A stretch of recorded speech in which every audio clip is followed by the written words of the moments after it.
Thank you. I always give honor to God because I know that we didn't wake ourselves up this morning. God woke us up this morning because I believe that He has more on the agenda for our lives and for us to accomplish. So I am so honored to be here and to be the guest of MTN, one of the most powerful corporations in the world, who really has a vision to empower the people. Not just a vision to make money, but a vision to give back. And I think that's so very important. When I look at the history of MTN, and as we celebrate the success of MTN, it was a company that many people said, oh, you know, why go to Nigeria? It won't work. But my grandmother taught me that we should never listen to anyone who says something that won't work. She told me of a story of an 8-year-old who was in art class. He was drawing a picture. And his art teacher said, what are you doing? He said, I'm drawing a picture of God. She said, no one knows what God looks like. The 8-year-old kept drawing and said they will when I finish my picture. So you have to have faith. And in that, I want to pay homage to a man who I believe in our midst really has the answers here in Nigeria, and that is Dr. Pascal. Let's give him a hand for all of his hard work. Come on, we can do better than that.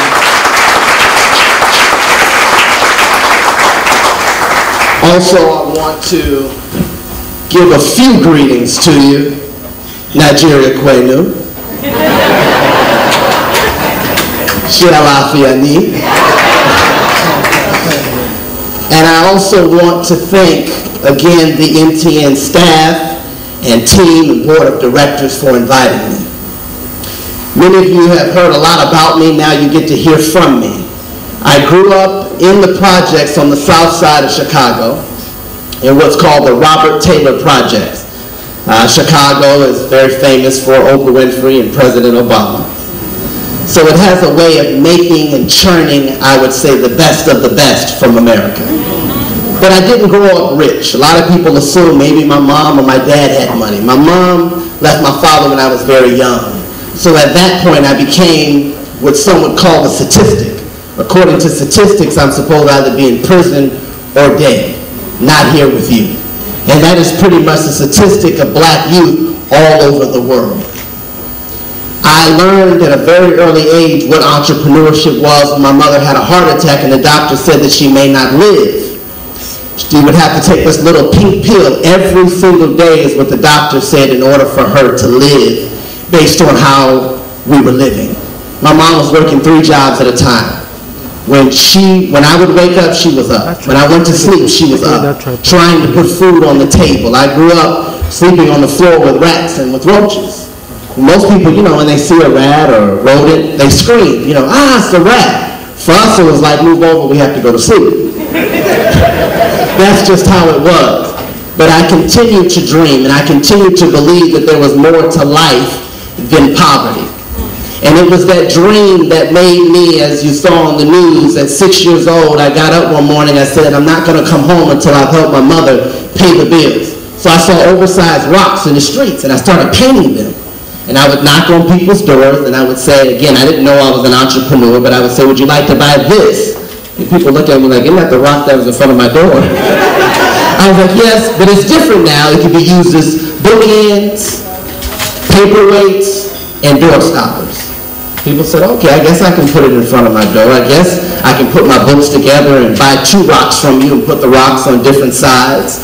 Okay, your paper's flying all over the place. I guess I can put it on top of my papers. So it became a business for me, and I made $50. So what would that be in Naira? 50 US dollars. Okay, 8,000 Naira. So I was a thousandaire, but didn't know it. And I again was able to come home and tell my mom, look what I was able to do. So I remember taking my mom to what poor people in America, we call it a sit-down restaurant.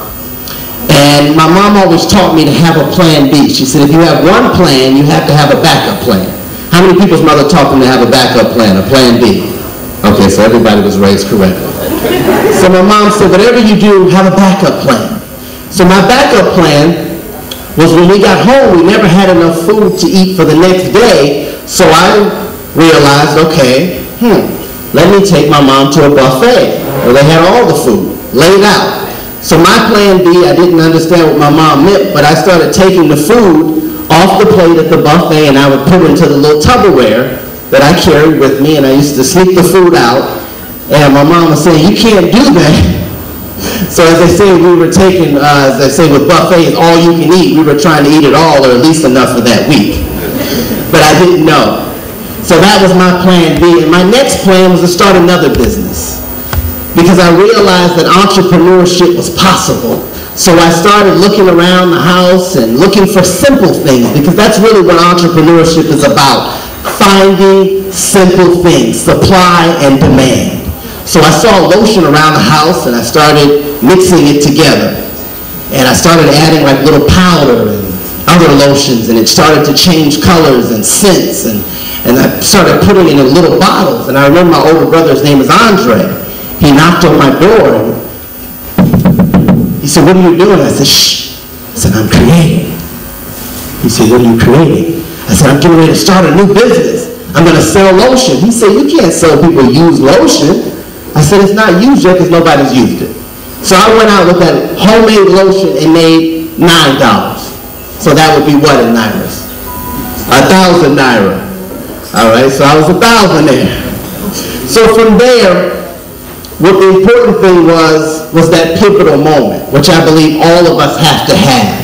So once I believed that I was an entrepreneur, I'll never forget it. My teacher one time told me, I told her first that I was going to be a millionaire one day. And she looked at me and she said, but you're poor. There's no way that you can be a millionaire.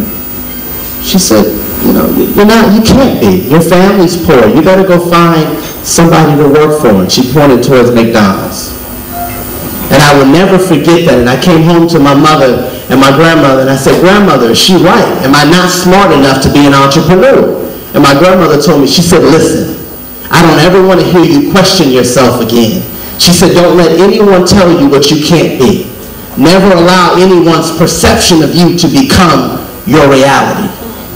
And when she said that to me, she said, wake up every morning and say, why not me? She said, if you want millions, if you want a mansion, and prophetically, she said, if you want to put an end to homelessness, she said, you can do that too. And as I stand before you today, I'm one of the spokesmen for the National Coalition for the Homeless. And I help, absolutely, I help the homeless all across the United States of America. We bring awareness to issues of homelessness, and our goal is to get everyone off the streets and into homes. So as my grandmother started teaching me to believe in myself, she taught me about confidence. And that's what allowed me to then create my first business club. My first business club was called Unique. I really didn't know what I was doing. I created a little piece of cardboard, and that was my business card. So I wrote on there that I was the 21st century CEO. Didn't know what it meant, but I saw someone on television. Everyone was clapping for the guy, and they said, ladies and gentlemen, here's the 20th century CEO. So I said, okay, well, that's me. I'm the 21st century CEO. Makes sense, right? So my first business mentor, his name was Roy Tower. I gave him a little piece of cardboard. He gave me his card. He said, okay, well, here's my card. I operate a think tank here in America called Ideators. We come up with business solution strategies for the government and for corporations. So what is it that you do, young man? I said, I don't know. I just have a nice business card. He said, create a club where you and your friends can come together. I created a club called Unique, which is an acronym for the Urban Neighborhood Economic Enterprise Club. I took that club and I started raising money. I raised $15,000. Then ultimately, a few years later, I was able to raise $1 million, and I opened up an office on Wall Street with all of my friends. But the biggest issue that I had was I had a reporter ask me from NBC. I'll never forget. How many of you watch NBC? Okay. So on NBC, the reporter asked me, he said, Farray, how is it that you black kids from the projects in a poor neighborhood, you know how reporters are, how is it that you became so successful? How'd you do it, buddy? And I explained to him that the biggest misconception about black people and black youth is that we lack brain power. We don't lack brain power, we lack resources. Many of us don't grow up with rich uncles and rich aunts to just leave us trickle-down wealth. So we have to create our own opportunities. We have to, what I call it is seize the time and create the opportunity. So I started learning more about business as I had developed my venture capital fund. But many people, of course, are here with one question. How did you become a multimillionaire at the age of 14 years old? Very simple. I did something that a lot of people don't do. I found my area of excellence. That is the most important thing, to find what God put you here to do. I always say that a career is what you are paid for, but a calling is what you're made for. I had a guy who was 75 years old, he called and he cussed me out. He said, "Farray." I said, "Yes." He said, "I've been working all my life," that was the cuss words. He said, "Why is it that I'm broke and you're rich? I'm 75. How many of you heard that as long as you work hard, you'll be successful?" Okay, well, that's not true. I said, "Sir, you have to find what God put you here to do. What did God put in you?" I said, the two most important times in anybody's life, which I read, is when we were born and when we find out why we were born. What is your true purpose? I said, the richest place in the world is really the cemetery. It's not where you find the gold and the diamonds. It's the cemetery, because so many people have died with their natural God-given talents. They never wrote the book that was within them. They never painted the Picasso picture or the Jacob Lawrence picture that was within them. So they died with those gifts. So as I went on to explain this to the 75-year-old guy, he said to me, "I already know what God put me here to do." He interrupted me. He said, "I'm a singer." I said, "Well, is that what God gave you, that gift to sing?" He said, "Yes." I said, "All right, sir, we'll sing." He started to sing. I listened. I listened some more. I listened to him sing some more. I said, "Sir, you're not a singer." I said, "That's not what God put you here to do."